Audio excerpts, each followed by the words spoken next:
Hello friends, welcome to Air Force Aspirants YouTube channel. Today's topic is universal gravitation, सार्वत्रिक गुरुत्वाकर्षण। सार्वत्रिक गुरुत्वाकर्षण सबसे पहले हम पढ़ेंगे कैपलर के नियम, कैपलर्स लॉ। कैपलर का फर्स्ट लॉ कहता है, कक्षाओं का नियम कहते हैं, कैपलर के फर्स्ट लॉ को कक्षाओं का नियम कहते हैं, लॉ ऑफ ऑर्बिट्स। सभी ग्रह सूर्य के चारों ओर दीर्घवृत्ताकार कक्षाओं इलिप्टिकल ऑर्बिट्स में परिक्रमण करते हैं तथा सूर्य कक्षाओं के एक फोकस पर स्थित होता है। कैपलर का फर्स्ट लॉ यानी कि लॉ ऑफ ऑर्बिट ये कहता है कि जितने भी ग्रह हैं वो एक इलिप्टिकल शेप में, इलिप्टिकल ऑर्बिट में परिक्रमा करते हैं और इलिप्स में दो फोकस होते हैं, उसमें एक फोकस पे सन होता है। ये हमारा फर्स्ट लॉ है। कैपलर का सेकंड लॉ, क्षेत्रफलीय वेग का नियम, लॉ ऑफ एरियल वेलोसिटी। किसी भी ग्रह को सूर्य से मिलाने वाली रेखा समान समयांतरालों में समान क्षेत्रफल पार करती है, अर्थात ग्रह का क्षेत्रफलीय वेग नियत रहता है।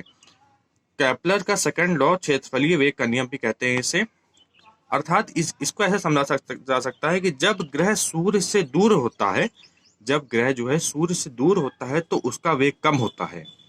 जब ग्रह सूर्य से दूर होता है तो उसका वेग कम होता है, और जब वह सूर्य के पास होता है तो उसका वेग अधिक होता है। ये कैपलर का सेकंड लॉ कहता है। इसे ही कोणीय संवेग संरक्षण, ये जो कैपलर सेकंड लॉ है ये कोणीय संवेग संरक्षण के नियम पर आधारित है। कैपलर का थर्ड लॉ, इसे परिक्रमण कालों का नियम भी कहते हैं, लॉ ऑफ पीरियड्स। किसी भी ग्रह का सूर्य के परितः परिक्रमण काल का वर्ग उसकी दीर्घवृत्ताकार कक्षा के अर्ध दीर्घ अक्ष की तृतीय घात के अनुक्रमानुपाती होता है। इस फॉर्मूले से एग्जाम में काफी न्यूमेरिकल बनते हैं, तो ये फॉर्मूला जरूरी मेमोर करिएगा। T square is proportional to a cube. यहाँ पे ए जो है इलिप्स में एक दीर्घ अक्ष होता है और एक लघु अक्ष होता है, तो लघु दीर्घ अक्ष का अर्ध दूरी जो होती है उसको ए कहते हैं। इसके तृतीय घात डायरेक्टली प्रोपोर्शनल होती है टाइम पीरियड के, अर्थात सूर्य जितना अधिक दूर होगा उसका परिक्रमण काल उतना ही अधिक होगा।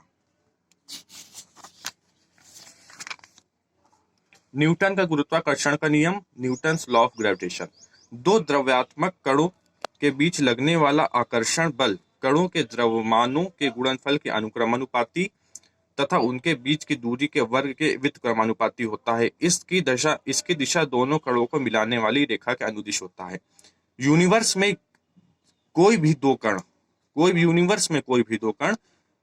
के बीच में लगने वाला आकर्षण बल, हमेशा याद रखिएगा कि गुरुत्वाकर्षण बल हमेशा आकर्षण बल होता है, प्रतिकर्षण बल नहीं हो सकता। ये आकर्षण बल उनके द्रव्यमानों के गुणनफल के अनुक्रमानुपाती तथा उनके बीच की दूरी के वर्ग के व्युत्क्रमानुपाती होता है।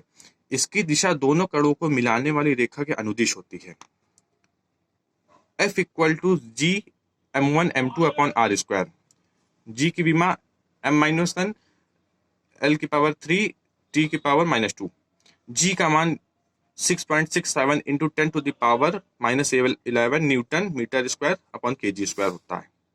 ये वैल्यू बहुत इंपॉर्टेंट है, 6.67 into 10 to the power -11 G की वैल्यू। गुरुत्वाकर्षण क्षेत्र की तीव्रता। गुरुत्वाकर्षण क्षेत्र में किसी भी बिंदु पर रखे एक द्रव्यमान पर जितना बल कार्य करता है उसे उस बिंदु पर गुरुत्वीय क्षेत्र की तीव्रता कहते हैं। गुरुत्वाकर्षण क्षेत्र में कोई भी वस्तु आप रख लीजिए, तो उस पर जितना भी गुरुत्वाकर्षण बल कार्य करता है उसे उस बिंदु पर गुरुत्व क्षेत्र की तीव्रता कहते हैं।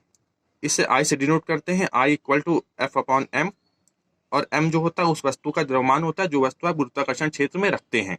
तो I equal to G M upon R square, ये फाइनल फॉर्मूला निकल के आता है।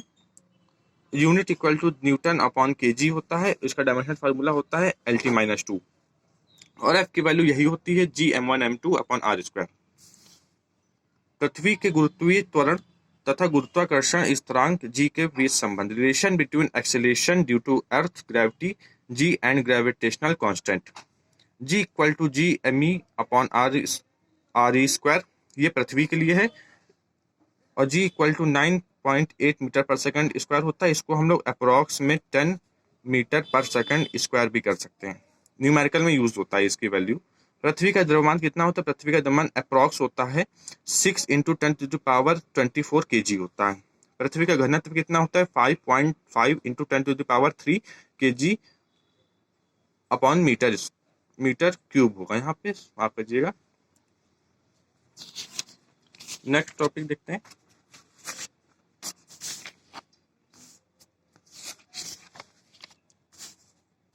पृथ्वी के तल से ऊपर जाने पर पृथ्वी के गुरुत्वीय त्वरण जी में परिवर्तन।